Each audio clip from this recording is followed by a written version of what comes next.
last round came off the back of a couple of hero plays once again from Mizzy. So she has been a huge linchpin, as we mentioned, before the break. As we move over on to Mirage, of course, she's going to be someone that we're looking out for. But as I mentioned before, I'm really looking for Sinon to kind of pick things up a little bit here, because she's been a huge boon for the team, and hopefully she can keep that going.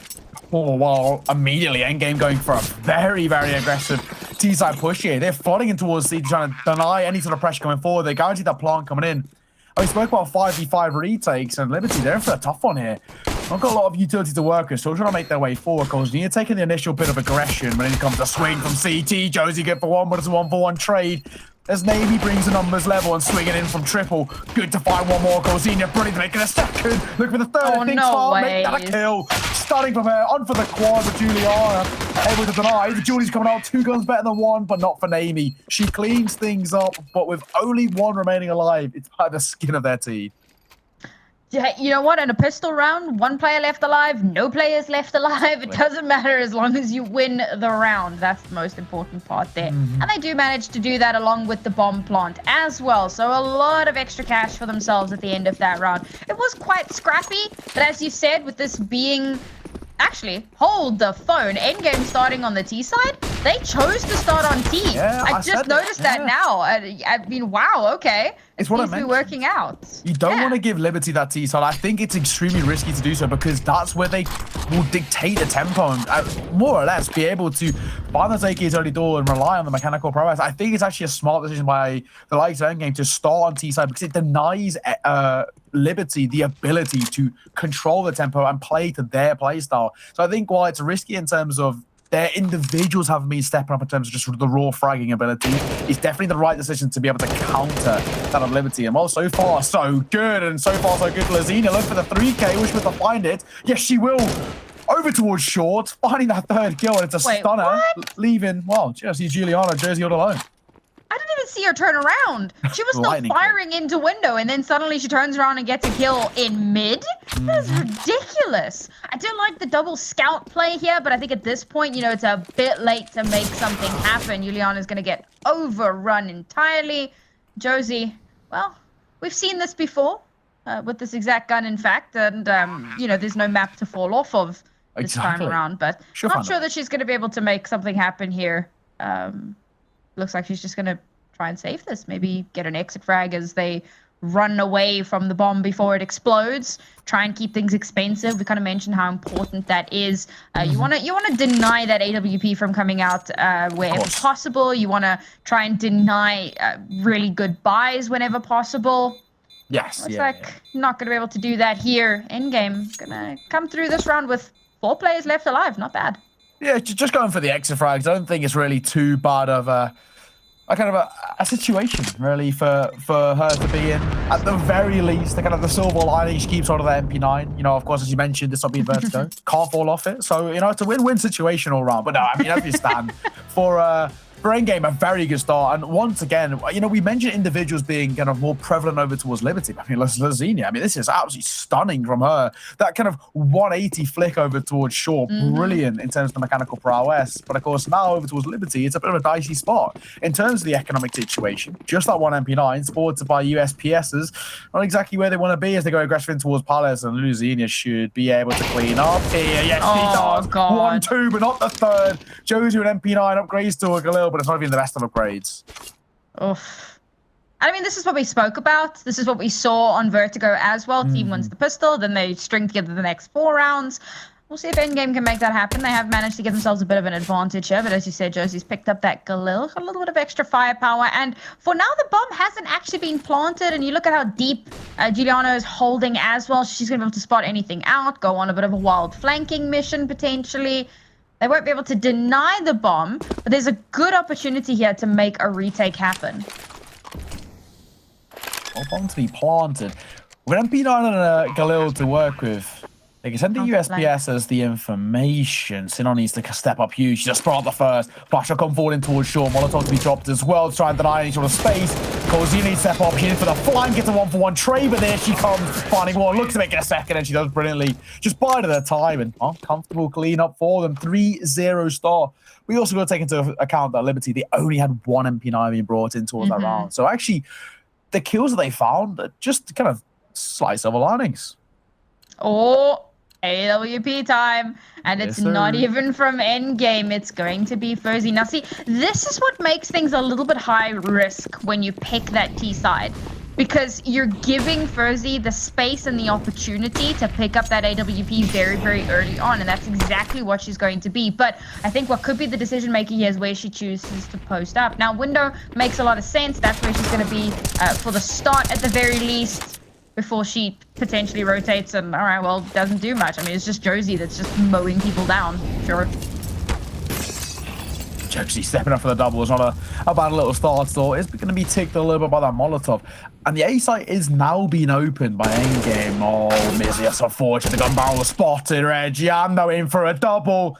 Even all down to one. Naomi, 1 versus 4. It's safe to say this one's a tough one to be able to pull off. First, with AWP, we highlighted it coming in towards the game, and well, she delivers with it once again. She was stunning on the likes of Vertigo. I mean, yes, it was kind of Mizzy who stepped up in terms of just the raw frags in the ball, but the impact from Thursday with that AWP was just stunning from her. And once again, since picking up, picks up a kill immediately. Yeah, well, it was the last kill of the round, but it does come through in the end there, so that's the important part. And I mentioned how she posts up here towards mid, and this is not bad. Sometimes we'll see a WAWP double AWP setup here on Mirage, but it looks like they're going to opt for a little bit of a safer play here. As now Mizzy's taking a deep angle, and that's going to allow a rotation as well from that AWP, so keep it dynamic, keep it moving. But the push is coming in towards A here, and what I like about Furzy's positioning is she can turn around. She can provide backup, given that there's more of a stack towards B. Oh, shot. Just going to rattle off, not going to quite connect. And unfortunately for Furzy, that expensive AWP going to fall down immediately in for the flank. Is he going to be able to find one? Denies the flank coming forward, and Josie through the smoke. Brilliant from her. Brings numbers once again back in favor of Liberty female. And with a 4 versus 3 in favor of the CT side, they can now just opt for the trade game. Posey needs to step forward. She's been tagged through the boxes, and they might have relayed a bit of a sound cue. They swing forward, swing, and then she turns the worst time. And Josie finds one more. It's all down to 2, and one of them is a Mach 10. Not really the best of weapons in this situation. And as Flix falls, is maybe all alone. We'll be able to find herself one, but that should be all she can find. And that's exactly the case. Bomb to be defused. And just like that, Liberty female, they're going to make it a second. I'm not convinced starting on the T side was the best call. Yeah. I mean, we spoke about the danger of handing the AWP position over to Furzy, and okay, no, she hasn't come up massive, but again, it's been that space denial potential, and then with her in mid as well, you know, she doesn't get terribly much done in that previous round, but she provides a little bit of support, she provides a little bit of pressure, she helps slow down the pace a little bit, give the team time to rotate around. Even if you're not getting the high impact kills, your presence is creating pressure, and it does so much. Now again, we see her change. Now she's over towards A. Not holding in mid this time, trying to catch EndGame off guard, but EndGame, yeah, looking to push in through mid here. This actually could have been a great opportunity to hold up in window, but look at all that util coming out. They don't want to allow that to happen. With it being an anti-eco, of course, not too much is going to happen here. And towards short, so actually only a 1-for-1. Eagles step up huge at range though. Juliana has to step up huge as Mizzy comes in for support, and Aid will come through. Does cause a significant amount of damage, trying to deny space on towards the site. And maybe finds one more. It's double spray down there for Mizzy, all down to 1. Flicks for PT50. That's another HP. He makes it a 3K. But to be honest, to be able to find 2 kills with a very kind of lowish buy for the likes of EndGame, you know, it's positive signs to be taken away from it. But realistically speaking, that's 3 consecutive rounds for Liberty female, and this game tied up once again. So have we swapped the script now? Now it's 3 for 3 for 3 for 3? Yeah, exactly. That's it now. We'll see if they can actually make that happen. Of course, they're going to buy in with full AKs here. all right for a set of utility available to them. Again, they're going for this mid push. Now, they've already flushed Furzy off of her position, but she's rotated around and looking to get a good angle here. But EndGame have actually already started to make their moves. Bomb, however, still in spawn. Gonna go pick that up now. And, I mean, they made so much noise in mid towards B, and now the bomb's moving over towards A. This could be an exceptional play, but if they take too long, Liberty are going to clock it, and it could just backfire.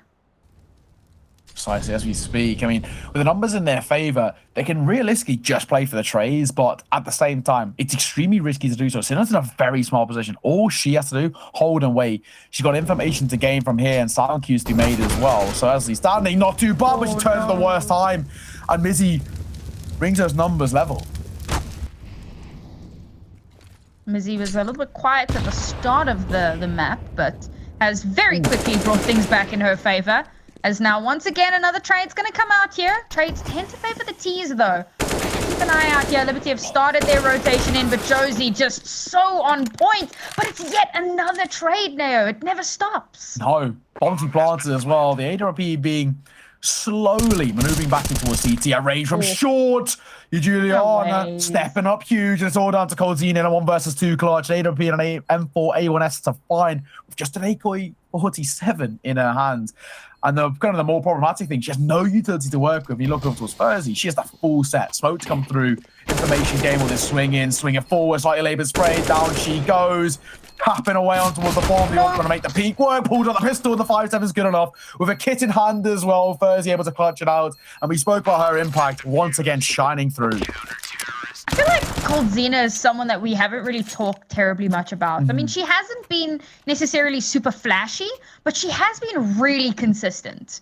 And that's really important for a team as well. You know, we so often kind of flick in onto her and she's getting a high impact kill. And maybe it's the only one she gets in the whole round, but it creates a huge opening for the team to push through. You know, I mean, she's someone that I really wanted to highlight. And on this map in particular, she's been doing really well as well. But unfortunately, Liberty just keep themselves on top of it. Furzy again playing that very, very dynamic AWP. The only place she hasn't played to just yet is the B site. I'm sure we'll see that before the half is over. She just keeps moving, keeps EndGame on their toes, but this deep angle could work out against her if EndGame can find themselves a nice little entry point here. Tempo slowed right down as well as we stand. Mizzy is very important here. No. It's a top angle to clear. It's a bit of a one and done, but there it is. The 1-for-1 trade, the orb stepping up huge again from Furzy. She's going to fall back in towards that smoke. Smartly done. The boost to come through as well. Allows them at least some room to work with. The Molotov will force them off that angle, but that boost is so important. All they have to do as we stand is hold and wait. It should be a bit of a 3B. Reggiane will get that sound cue. They know they've made their way in towards window. I want to get it's all about timing. The split on towards A hasn't been made as of yet. And Reggiane, realistically speaking, just holding this position, gets all the information they need. If she spots contact, she knows they'll be in for a good fight. And they know Naomi hasn't made the push in towards window because the sound cue of the Molotov hasn't been heard. Everything working in their favor. And this angle, oh so tough to clear. A flash is needed. But it's looking like EndGame might just go dry, tapping their way forward. The rotation has to come through. But no, with just 27 seconds on the clock, EndGame are leaving this so late. And Juliana, she's waiting for an opportunity. You have to respect your opponent, but sometimes giving too much respect is a thing. Now, they do manage to take Furzy off the board. They give themselves a player advantage here, but their HPs are so low. Reggiane just has to tickle them with a feather. That's the first one down. Now, with only a couple seconds left, there's no time to plant. Yeah, can't do it. Yeah. Brilliant. I said for Reggiane, all she has to do is hold that position. It's such a strong one to hold once they've got that initial kind of slight bit of mid control, and that's exactly what we saw. Furzy's initial shot gave them the space to go for that boost, and that's what won them around. It's such a simple play to go for, but it delivered brilliantly because Reggiane with a low HP on towards Flicks, guaranteed kill with a bomb dropped outside a window. Bob's your uncle, as they say. Liberty find a 5th round, a 2-round lead, and most importantly, they break that economy of EndGame. I mean, it's only Naomi with an AK-47 supported by Sortgator pistols. It's not the best of situations. And given the fact that it is an anti-eco, I'm just going to kind of talk through this because I want to just talk about that play in mid and how strong that was. I was a little concerned about the really deep angle that Furzy was taking, but Mizzy is holding her cross. Now, Mizzy is able to get the first kill, but she gets traded out. She's able to give across the information, that there is still another player moving in, but it gives Furzy the opportunity to get that kill in mid, and then a smoke comes out to allow Furzy to retreat, to keep that AWP in play, and they've given themselves a numbers advantage. So yes, Muzzy does get traded out, but she plays her role, she plays her part, and it works out perfectly. I mean, seeing plays like that is what makes this game so fun to watch. When you see teams that have really strategized and thought through exactly how they're going to take each and every one of these rounds. I love it. And what I'm also loving is we're finally going to see AWP versus AWP. We've seen both of these players have it, but never at the same time. This could be the first time that we actually see them play into one another. And I want to see if I was correct in the, you know, LeFlix wins those. Once again, yeah, as we stand there, timing is all the more slowed down. They're flying the way on towards the A, though. It's the complete committal play swinging forward. Josie could be the one to die, but it's only a 1-for-1 trade as he's stepping up in the orb of Furzy. Surprise, surprise, she finds a kill with us. She has been absolutely spectacular. 5-7 trying to deliver on at least some damage and potentially a bit of an information play, but she falls down. The trade will come through immediately from you, Juliana. The numbers now favor the CTs oh so well. All down to Naomi in a clutch situation, a 1 versus 3 to try and deny. And that's easier said than done as they're flooding away from all different angles, and the running gun works. You, Juliana trades, and just like that, a 7th on the board for the CT side. We question that T-side start, and I think it's starting to not look too great. That's heartbreaking for LeFlix as well. I mean, I was really looking forward to seeing that AWP come out, and it's tough to play that on the T side. You can make it work, but you almost have to play a slightly slower play style unless you have full support from your entire team. I mean, you really have to put so much into that because it is a bit of a vulnerable weapon to play when you're trying to mount an attack. Like, you can't just sit and hold an angle. You have to get the bomb down. And so it's unfortunate there that she does get taken out, and it wasn't even by Furzy either. And now in this round, she's not able to buy into it. High risk, not much of that reward that we were hoping for, as Liberty continue to just kind of run away with this part. And this is a very important round for EndGame. I kind of lose this, and it more or less guarantees that Liberty are going to go into the second half with a stonking lead, it's safe to say, potentially even double digits as well, because that glass floor below them. Yes, they've got the loss bonus to work with, but with the distinct lack of momentum behind them and kind of the off buys time and time again, not exactly where they want to be. Brilliant opener coming forth from Reggiana. First with the AWP stepping up once again. Surprise, surprise. We said it the last round, we say it once again. She has been a difference maker, and the impact has been brilliant. And with now a 5-3 on the scoreline, EndGame, how did they even reset from this? They're at a 2-man disadvantage, and well, as we stand, I mean, Liberty have got all the control of the map. Reggiana playing the owl here, has to keep her head on a swivel, and she wins out the first one, but does get traded. Not the end of the world though, still a big numbers advantage here for Liberty, and it just keeps growing. Furzy is an absolute demon with that AWP. I'm really happy to see how well she's performing here, but my heart goes out to EndGame. I think that picking the T side was a mistake. And I was really hoping, I mean, given what we saw on Vertigo, like, I really thought that this would be a much closer one. And we kind of spoke about how maybe they weren't expecting the Mirage pick to come out. And so maybe this was just like Liberty throwing a spanner in the works. It's another map that they're really good on, but you can't really anti-strat on them too much because we haven't really seen a ton of officials where they've played this map. So, you know, they come into that with a little bit of an advantage, and clearly EndGame just haven't known how to deal with it. Precisely. Once again, back to the ecos. Coming in. Mizzy going to open things up very comfortably. Xenia going to fall. Potentially Reggiana to find one, but no, the cross beam over towards the B side. They're following their way forward from back bench. A double spray down, but an immediate trade. They're going to all down to one. Then for A1S in hand for Xenia, but it's, well, a tough scenario as we stand. Takes a little bit more damage from the HE grenade, and that AWP holding, waiting. Will he be able to find miss shot? Uncharacteristic miss. Could be costly, but no. Mizzy stepped up to the plate and oh so well. That's Liberty to find themselves at 9. And I said earlier that potentially they could be on for double digits, and now it's looking very probable. All right, give me a second to do maths. So this is round 14, yes? No? 13. 13, yeah. 13, yeah, okay. So we're getting close to that half. And like you said, close to the double digits as well. EndGame. Gonna try and change up their approach a little bit, yes, and it's just gonna run through a Molotov, not get too much done there, aside from losing half of her HP. it would have been great if she got something out of it, but it does potentially sell a bit of a fake here. 3 players heading towards A to hold on to that one. Bombs making its way over towards B. LaFlix has that AWP available as well, so not terrible. I kind of like this, and see if they can actually leverage it. I mean, we've seen more utility coming out in mid. They're trying so hard to sell this A fake, but Juliana's got such a good position here, and if they don't check this corner, are they expecting her to be this deep? That's the question. I mean, she's been playing some off angles before, but this is very, very aggressive as we stand. And she potentially could even be able for the double here. If they go for that double swing in towards apartments, they're going to pay the price for it. It's all about timing. Mizzy smoked off, just going to fall away. Well, they clear it not well enough. And there we go. The double fast brilliantly. Bomb dropped, and that's the round done and dusted, more or less. They're following their way over towards short, but they still need to pick up that bomb. The numbers still favor the CT side as well, and this should be able to go in their favor. But speaking of, though, Navy finds one more. And this does become slightly more uncomfortable, which is the boost coming in, one which Regian delivered on brilliantly prior, but then all they have to do is double stack and hold out a bomb. I mean, as we stand, it should be a more than comfortable first year range of the AWP. Brilliant. Looking for one more out of the air, picking them off like duck hunting. Stunning for her, leaving all down to 1. Colzina again into the clutch situation, but 30 makes it the easiest 3K and the crispest one. A 12th kill to an A, and a 10th, may I say, on the board for Liberty Female. What a half and what a round individually. My heart is broken. Yeah. You know what? The play here, if Juliana isn't holding such an off deep angle, maybe they get away with that.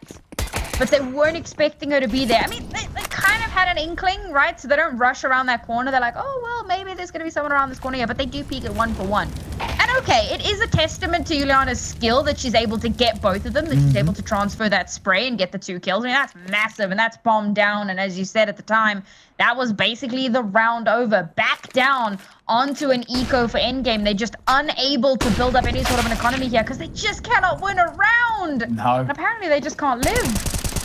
I think the most important thing is they're not ever able to get that bomb down. Josie with a very comfortable 3K spray down. 1 by 1 they fall, and 1 by 1 they get picked off like dominoes, dropping out of this round, leaving it all down to 1. And unfortunately, it's Golzina again, left all alone in a more or less near impossible clutch. A 1 versus 5.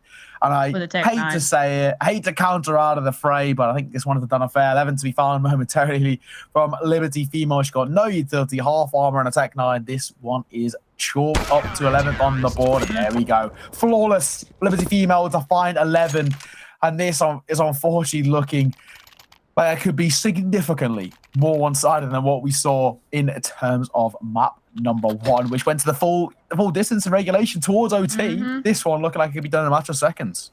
And I mean, as much as that was an anti-eco, it was another round that comes down to really weird angles, right? So you get that first kill happens in B, and immediately you actually start to see Liberty start rotating in through mid, but Josie holds the line in hell. And she just sprays through as they drop down from Palace. I mean, they're not expecting her to be there. And she just mows them down. That's 3 kills. And of course, they can't really fight back because they just have pistols. They were really banking on a full rotate to come through. Now, however, they do have a buy available to themselves. But Furzy is back on her shenanigan here in mid. The malarkey is real right now with Liberty. Endgame have actually found themselves a pretty deep spot there in Coldzina. She's actually managed to move in quite far. But is it going to be enough? She does get the trade onto Mizzy. Oh, Furzy, you have to hit that. That's massive. Oh, it's unfortunate. Ever so slightly CSGO there, but was on the move, so potentially could have been a difference maker. Josie going to reposition towards that. A shadow doesn't even expect the sneak out of ramp, though. Sinon just plays for contact, and it works brilliantly in their favor. Now, for the first time in a long time, we're seeing endgame actually look decisive in the way in which they want to execute. Utility going to come forward, bomb to be planted momentarily, numbers in their favor. And of course, the more unfortunate thing is things are starting to look lackluster in terms of utility. Passive hold from Liberty. They're waiting for the overextension towards CT, and they're just going to play for the double swing. It's all about timing on it. In comes the first. They need to find 1. Still have to clean things up, and it's 11-4 half. Ladies and gentlemen, we're going to throw this one through a break. We'll see you in a second.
Hello and welcome back, ladies and gentlemen. We are about to get underway into half number 2, and well, it's pretty much safe to say that half number 1 was as one-sided as they get. Liberty Female 11-4. Sam, we questioned the T-side style from EndGame, and it's come back to bite them.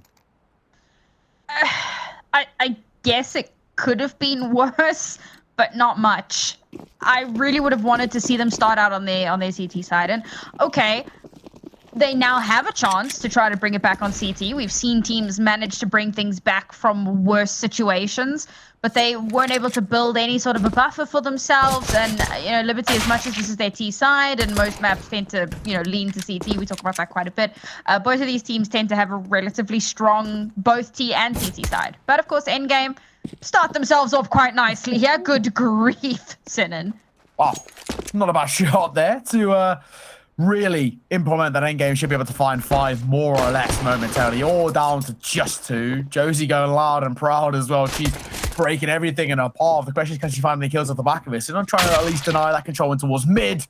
And from top mid, Gian stepping over a beautiful headshot of that PT50 brings it somewhat more doable in a 2 versus 4 situation, but they're still stuck in towards mid with so little information to go off. Sound cues have been heard, but as we stand, Liberty Female, they've got so little to work with and so little control. Yeah, 2 players left alive here. Oh, okay, that's a 1 tap. Jeez. Wow. Okay, no way. Surely they're going to turn this one back around. No. Josie stays alive as well. Picks herself up that USPS. Bomb 2 plants, but at the very least, they guarantee that. The short plant going to come forward, and now she can pick her position where she wants to post up towards. And it's looking like it might be the apps play. It's a very passive position to hold up towards, and she knows all she has to do is just play the time in her favor. The only thing realistically speaking that she has to be cautious of is the flank. And as she holds, as she waits, she'll hear all the information she needs. This is a brilliant post-1 position for her to be in. It's all about timing. The bomb's planted for her. Does have a smoke to work with, but realistically, it's not needed. Just stay out of view. Kit in the hand of Cold Xenia, but Josie is playing this to perfection. Tapping away and from behind. Josie, that is genius. What a pistol round. From Liberty Female. Numbers were up, cards are on the table, and they managed to make it work in their favor. Stunning. She made up for the falling off of Vertigo. Exactly. Good round there. Look, listen, Sinan actually takes the team in her backpack in this round. She does so much to open things up, but here's where a lot of teams fumble, and that's getting complacent. You know, oh, we've got a 2-player advantage, you know, just play it safe, but not too concerned. You cannot ever have a mentality like that, especially not against a team like Liberty. And they prove exactly why. They get those couple of kills there, and beautiful positioning from Josie as she manages to hold down the plant in such a good spot for herself as well. 12-4 here. EndGame needed to win that pistol, because as we know, when you win that pistol, you tend to create a little bit of a runaway, and that's something they couldn't afford to give over, and they did. Exactly that, and now swinging the way forward. Brilliant opener to the T side, looking to make it a second, which they do oh so brilliantly. These Galil's causing issues. The scouts are still on trying to add to it, but no, Mizzy stunning from her. The double swing is brilliant. And potentially, as we stand, another flawless round in favor of Liberty Female to find 13 and making a 9-round lead is beckoning, as it's all down to Cold Xenia and a 1 versus 5. And the priority for her has to be keeping the tempo away when S across, because, I mean, they can't afford to lose it. Or nice. At least she gets herself a little bit of an exit there. I mean, it would be actually great for Liberty if they had been able to keep their 5 and pick up that M4, but I suppose it's a little bit too much to ask for here. So yes, that's going to be yet another round in favor of Liberty. We talk about the momentum off the back of winning that pistol. The fact that they survived this round with 4 players left alive. Is it going to be 4? Ooh, yes. Just about. So with 4, yeah, it was really close there. It was touch and go. But they do survive with 4 players left alive, and that's massive. So they come into this with kind of sort of a bonus here. I mean, they don't even have the bonus. They can they can just throw cash into this if they want to. Exactly. They're not going to spend too much, and I think that's the right call, especially because they know that EndGame don't really have much, so they don't need to. I mean, this is heartbreaking. If Liberty win this, we're 1 point away from match point, and then, okay, EndGame are going to be able to buy into that, so hopefully they can stave it, but if they lose that, they're back down onto a broken buy at the very least, and match point. Yeah, I mean, technically speaking, the Mac 10 is actually a really good pickup because it's very good for just picking up easy money. And long term, that's exactly what they need, but it's a double spray down to quickly find the openers. the AK-47 making it look very easy in towards connector. Mizzy just holding. She knew the flashbang came in towards ramp earlier. All about timing, though. He's going to turn away. I think it has been spotted out. Doesn't matter. Firepower makes it a 1-for-1 trade, but it's all down to that one again. Colzenia all alone in a 1 versus 4. She saved it last time. The question is, can he do it once again? That M4A1S being saved across. Again, that priority, but this time significantly easier said than done. And potentially speaking as well, they may want to send kind of the Mac and Reggie and hunting because they can afford to do so. They got more than enough economy to work with. So they may as well go and send her forward to try and deny this M4A1S being saved across for a second time in a row. And again, it's just down to Coldzenia. I don't know how she finds herself in these positions round after round, but unfortunately, not going to be able to hold on to that gun. And they're not actually able to give it to anybody. The two players that didn't have rifles or an M4 or an AK were a little bit too far away. But not the end of the world, because they're just gonna buy up here in this round. They are flush with cash. EndGame are able to buy in here as predicted, but lose this, as I mentioned before. Match point. They're back down onto a broken buy, and Liberty very likely take this. This round is probably the most important round that they could have. That's a good way to get things started. Yeah, unfortunately, it's looking like this potentially could be a done affair. No, Xenia on your head, look up. Unfortunately, not going to work in her favor. Numbers are raw level. The B side's open, and Alpha Liberty, they might be able to get somewhat of a free plant coming down. A smoke in the face of Colzenia will deny any sort of control that she has. She's trying to catch one through the smoke. A little bit of a gamble spray, not going to work. But a Molotov coming through could make things uncomfortable. One return the favor. Josie holding close and personal. Flashbang could catch her off guard. But as we stand, she's in a brilliant position to deny any sort of retake, any sort of control. And for EndGame, as the numbers dwindle and so does the time, they might even be tempted by a save call here to try and play for OT. No, coming in, Josie for a double. Mizzy finds one more. And again, it's all down to Colzenia. This time, not able to find anything. Times are looking tough in the EndGame camp. 15-4, an 11-round lead for Liberty Female. And Sam, I hate to say it, but I think this series may be done. Come on, EndGame. Okay, taking a look at the cash that they have available to themselves, it's not going to be a terrible buy. No, never mind. It's terrible. It's terrible. Yeah, they prioritize utility, though. I do like that. I mean, fair enough, but I mean, even that isn't great. Okay. Keep it going. I like this. You know what? We can make miracles happen, I believe.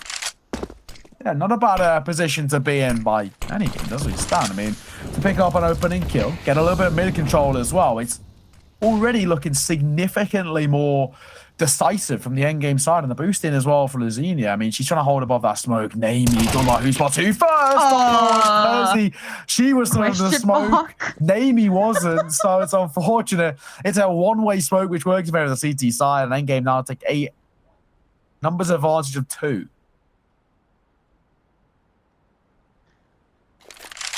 This could be the point where they make it happen. Okay, Josie's still alive, and she's been monstrous in the last few rounds. Yeah. She's been quite a boon for the team here. Makes a little bit of noise over towards B. Look at this patience from EndGame. They're not going to make the same mistake they made a few rounds back. They're actually going to hold their position here. They realize that there's a chance that, you know, they're attempting some sort of a fake. Now as the push comes through in onto the A site, they've got a double hold here, and they are able to spray through a huge numbers advantage. Josie caught in the crossfire, taken down. That could be EndGame bringing things back in their favor. We also have to bear in mind that Liberty, we spoke about flush with cash. Yeah, flush with cash. Yeah. So even after losing this round, they're still going to be, if they lose the, okay, then holy cow. I got close. That got a little bit too close for comfort, but no, yeah. It's all good. 15-5, a 10-round lead. I hate to say it, but I still think this series is done. But that's much better from EndGame. And I think, once again, that priority that we saw, which has been more often than not in the favor of Liberty, is an opening kill. The numbers in their advantage have been so good. This time, EndGame are very aggressive, pushing towards mid from Namey, gives them an opener, which they capitalize upon so well. Now, Molotov into his top mid. This causes a slight bit of a problem towards Regian. Takes a little bit of chip damage, but no, still this time they remain relatively unscathed. EndGame has to play this very carefully. They cannot afford a misstep here. They have 10 rounds of match point ahead of them. Taking a little bit of chip damage here. Trying to keep themselves afloat. Ferzy's got that AWP in her hands again. So one slight misstep. And she's got the bomb as well. That actually kind of puts her in a bit of a tough spot. But at least, you know, if she does die, she's more likely to be kind of towards the back somewhere. So you can go rescue the bomb. Yeah, it's very slow, isn't it, as we stand? I mean, this... It's all kind of very reliant on Flicks being able to deliver here. Dropping into the sandbags, a swing in. Alaban spray gets punished. Juliana, that's an important kill. Molotov in towards Connector as well. They've rotated back through CT side, a double stack here, but they need to come up huge. And a smoke in their face could be enough to deny. The only problem is the T-side don't have a smoke to work with. You're going to have to gamble upon this point going down. It's denied brilliantly. A 1-for-1 trade looking to make a second. Molotov's brilliant, leaving it all down to 2. And those two have to step up to deny this series going in favor. The spam through the box is good, but Furs with the AWP is even better. A Sinon is left all alone in a 1-versus, and it's not going to be able to convert. 2-0 this series. Liberty Female, what a decisive victory for them on Mirage. And just like